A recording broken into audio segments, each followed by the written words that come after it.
शिवसेनेचे नेते चंद्रकांत खैरे आपल्या सोबत आहे। भाऊ, नारायणराणे म्हटले की मराठा आणि कुणबी वेगवेगळे आहेत, मात्र त्यांनी त्यांच्या समिती अहवालामध्ये मराठा आणि कुणबी एकत्र असल्याचा दावा केला होता। काय नारायणराणेंना हे कशाकरता करायचं ना की त्यांना आता पण राज्यसभेची निवडणूक आहे ना, त्यांना राज्यसभेत तिकीट मिळावं म्हणून ते करतात, बाकी त्यांनी आता त्यांची टर्म संपत आली, त्यांनी देवेंद्र फडणवीसांची भेट घेतली। काय वाटतं तुम्हाला, खासदारकी परत मिळेल त्यांना? आता मिळणार नाही, लिहून घ्या तुम्ही। सूर्यनारायण साक्षी सांगतो की त्यांना आता परत खासदारकी मिळत नाही। टी राजा आणि नितेश राणेवर सुद्धा गुन्हे दाखल झाले चितळणीचे, गृह मंत्रालयावर आरोप होत आहे। नाही, आता त्यांनी तर सगळ्या विरोधी पक्षांना त्यांना पूर्णपणे अटकसत्र सुरू केलं।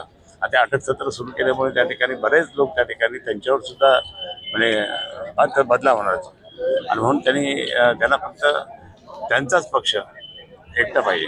आता हे जे त्यांच्याकडे गेलेले आहे ना, तुम्ही काही दिवसांनंतर ते कसे आउट करते।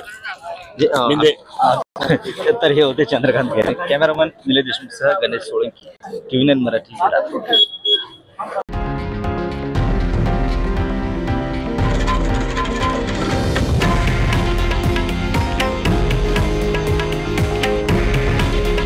हे आहे देशातील नंबर 1 न्यूज नेटवर्क आणि आपण पाहत आहात TV9 मराठी। काळजी तुमची, हित महाराष्ट्राचं।